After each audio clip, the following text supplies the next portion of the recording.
Hi, Pisces. Welcome to your October 2022 Astrological Forecast and Happy Halloween. And special shout out and thank you to my subscribers for your continued support, for liking and sharing and commenting on my videos. If you're new to my channel and you like this video, please don't forget to subscribe. Excuse me, I have something in my eye. Also, check out the links below in the description box. There's one to my website where you can get more information on the services that I offer. And there's also something called Ask Me a Question, which is for those of you who only want to know a few things about your chart. And there's also a new report called Love and Money. It's a monthly report. Okay. So I do want to show you this. I've been doing this for all of the videos for this month. Anyways, this is what I look at when I'm doing your reading. This is all I look at. These are cold readings. I don't have any kind of notes. I'm just looking at planets. Okay, so I have to wear my glasses for this right now. I have a lot of pressure in my head from sinuses and it's affecting my vision, so I can't see this. Okay, so please excuse the glasses. Okay. So anyways, Mercury starts off, well, it actually goes direct on the 2nd, but it's still in your opposite sign of Virgo. Okay, on the 2nd it turns direct. It's there up until the 10th. Okay, then it will move into Libra. But for this first so many days of the month, it is still in your 7th house. Okay, so when it was retrograde, you may have had a lot of misunderstandings in your close relationships with your friends, or romantic relationship, business relationship, something or other. Okay.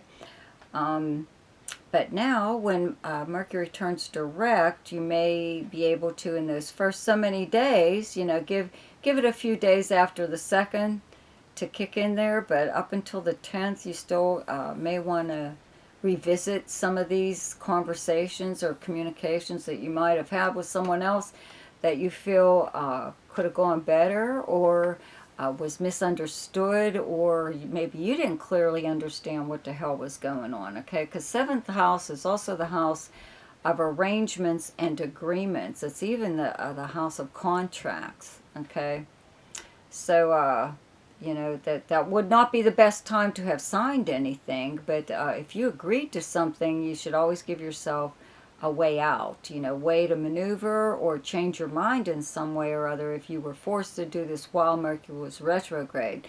So I would go back, if you did have any kind of arrangement that you made with someone, to make sure that you're both clear on what that arrangement is. Okay, so then Mercury does move into Libra, into your 8th house, where you have the sign of Libra, on the 10th. Okay, and it's moving very fast actually this month, because it moves right into Scorpio on the 29th, into your 9th house. So Mercury is like flying through your 8th house of other people's money and resources, shared debt, shared resources that you own with someone else. This is like bank accounts or property or credit cards, things like that. But this is the house of passive money, okay, coming to you, money coming to you through means other than earning it, such as a legal settlement, insurance payout, refund, credit of some kind, and it is inheritance and legacy, okay, tax refund, whatever. So the Sun and Venus are here up until the 23rd. Okay, so Venus, especially being here, does attract things to you, like money, or Venus-related objects like art or luxury items of some kind. Okay, so you could even be gifted with something right now. It doesn't have to be a legacy or inheritance, but somebody could, buy something for you at this time, or give you something of theirs even that maybe you've admired or whatever in the past. So there is a full moon on the 9th in the sign of Aries in your 2nd house, okay, where you have Aries and where Jupiter is now transiting in retrograde motion in Aries, okay. So second and eighth are the money houses. Second is how you earn your money. Eighth house is other people's money. Having Jupiter in your second house is attracting ways to bring in either new sources of income or increase what you already have. So this is one of those times. Now, I believe this full moon isn't going to be all that bad because it's occurring around Jupiter. Okay? A full moon is supposed to bring an issue to the surface where it can be discussed and then done away with. So this would have to be jointly held money, possibly, that you own with someone else, or it could be money that's owed to you. It's yours. You want it. You want your money, right? Or the amount could be up for dispute, you know. But the thing with Jupiter is it does things in a very big way. Okay, so it may go overboard in some way around this full moon where you could maybe even feel that you have a ton of money coming into you, you know. Or somebody could tell you, you could get some kind of communication that says that you have money coming to you, like a refund or something or other. And you could be making all kinds of plans for it, you know, oh, I'm going to do this and that, and, you know, and you're not even sure how much it is yet. And it may not be enough to even do anything with, not even pay a bill. You know what I mean?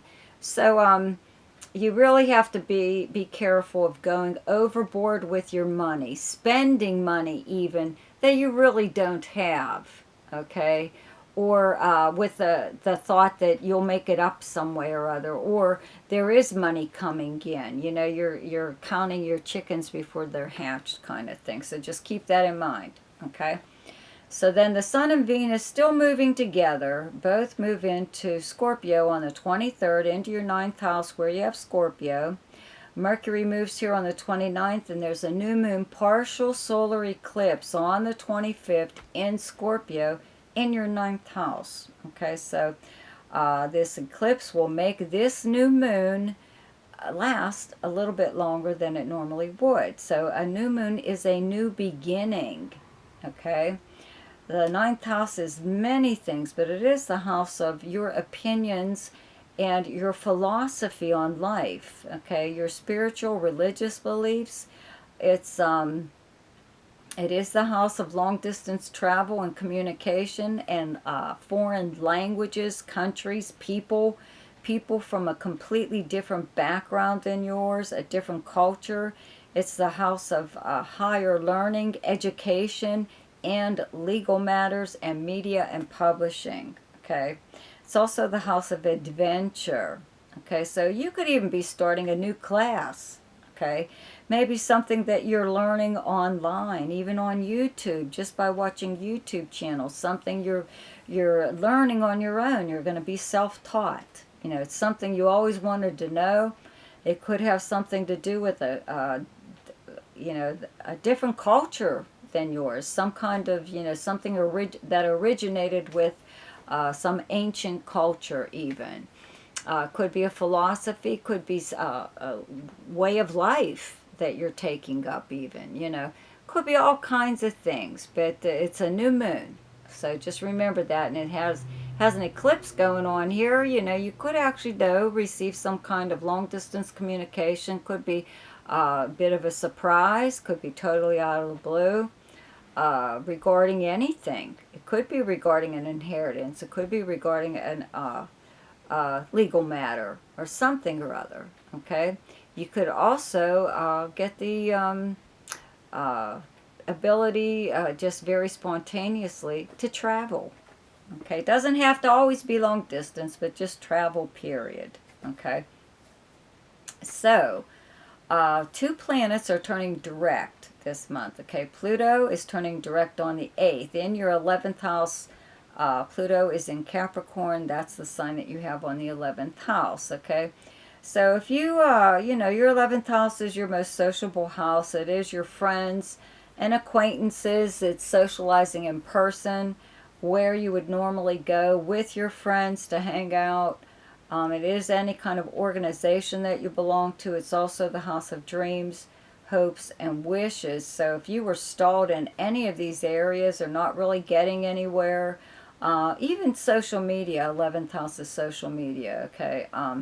Not really feeling it, you know, when you're getting together with your friends, or not, maybe not even feeling like getting together with people, you know, just maybe putting that on the back burner for a little while. When this turns direct, you may want to join up again with people. If you do belong to an organization, you might be enthusiastic about being active with them again after maybe not seeing them for a while. Okay, something or other, but you know, things get stalled, whatever, and then they move ahead again. That's all. In your socializing or your social life or your friends. The other planet is Saturn, will turn direct on the 23rd, and you have Saturn in your 12th house of Aquarius. Okay, that's the sign Saturn is in right now. You know, when this was retrograde, it may have made you repetitive when it came to a certain thought over and over and over again, you know, or even a dream, you know, that you kept dreaming the same dream or the same thing, or you felt the same way when you awakened from that dream, but maybe you didn't even remember the dream. You just remember that you felt like something was wrong, something weird, or, you know, weird feeling, wasn't a happy thing, whatever. Okay, so Saturn in your 12th house does kind of bring about depressing thoughts, things like that, you know, especially when it's retrograde. It makes you remember the past and crap that happened, you know, how many years ago, you know, you might wake up in the middle of the night and think, I should have said this. You know, and that was like in high school or something. I should have said this when they said that to me. You know, you finally come back with a comeback to somebody's I don't know, insult or slight or something that you felt.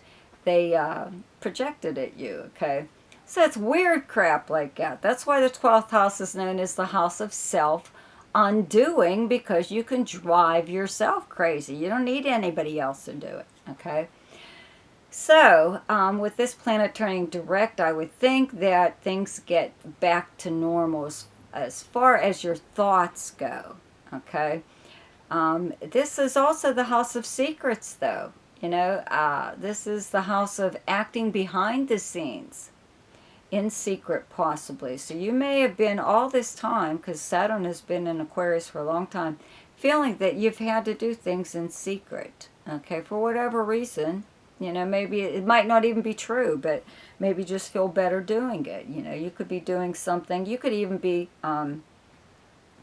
getting some kind of help in some way or other with your thoughts, your mind. You know, you're doing something possibly that makes you feel better. You know, even if you need to discuss your problems with someone or other. You know, that's your business. That's your choice. If you don't want anyone to know about it, that, again, that's your prerogative, but it's not a big deal. But you may be around people who make you feel that it is.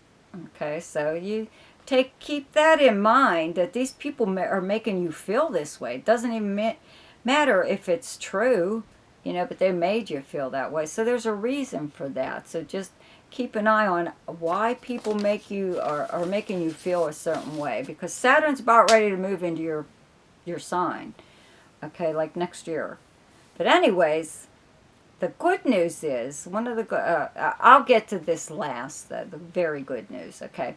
I do have to mention Mars is in Gemini in your 4th house, okay, up until March of next year. It's turning retrograde on the 30th, so not a big deal, but your 4th house is your home life, it's your personal life, it's your family, the people you live with, but it's actually physically where you live and the property surrounding it. It's your childhood and your past, your very foundation. You know, it's having Mars here usually makes people really want to make big sweeping changes in their home. Okay, this is, as far as remodeling goes, this is like knocking down walls or adding on a room. You know, something kind of big for Mars being here as long as it's going to be. Okay, This makes you very enthusiastic about anything that's going on within your home. Okay, so if there were any kind of changes that you wanted to make there, that's kind of like what you're doing. You want it done. You know, if you live with other people, your family is one thing. You know, you have a little bit more say or whatever with them. But if you have a roommate, you know, you may want things a certain way, and they may not. You know, so it could be somewhere down the line a problem. Okay, but just having Mars here means you're very energetic in your surroundings. You know, you're making changes to your home or your personal life that's more in tune with you personally. Fits your ego. That's what it does. Mars is the ego planet. Always remember that. Me, me, me. Me. Okay? So anyways, Jupiter is in Aries in retrograde motion in your second house, but it retrogrades so much that it falls back into your sign. Okay, on the 28th, Jupiter moves back into Pisces. Okay, so, you know, I'll be doing a separate video on this, but it's more or less just for you guys, for Pisces. But anyways, it will be in the late degrees of the sign. So it doesn't matter, though, as long as it's in your sign, right? So Jupiter was in your in Pisces last year. So whatever opportunity that you may have passed up, okay, to do something, to try something new, whatever, that's what Jupiter in your sign does. It's supposed to expand your horizons and get you to try, you know, something you've always wanted to do. So maybe you passed that up last year, but that opportunity may be coming around again when Jupiter re-enters this area. Okay, so, or something you started last year with all kinds of, you know, high hopes and optimism and whatever, which is another Jupiter trait. Okay, Jupiter brings to you. And good fortune and good luck, you know, and then you'd like, I don't know, you either didn't finish it or you didn't follow through for some reason or other. Well, now's your opportunity to do that again, to pick that thing back up again and not necessarily start all over, but start where you left off. Okay? So the best time to do something each year is when the moon, is in your own sign, and the moon is in Pisces on the 6th, 7th, and 8th. The best time to lay low is when the moon is in your opposite sign, and your opposite sign is Virgo, and those dates are the 20th, 21st, and 22nd. The best time for romance, recreation, creativity, fun, any kind of speculation or gambling, and anything to do with children is the 2nd, 3rd, 15th, 16th, 17th, 29th, 30th, and 31st. The best time for money is the 8th, 9th, 10th, 23rd, and 24th. The best time for your career is the 1st, 27th, 28th, and 29th. And the best time for communication and travel is the 10th, 11th, 12th, 25th, 26th, and 27th. So, happy Halloween to you. And be sure to check out my weekly forecasts. Okay, so I'll see you then. Goodbye.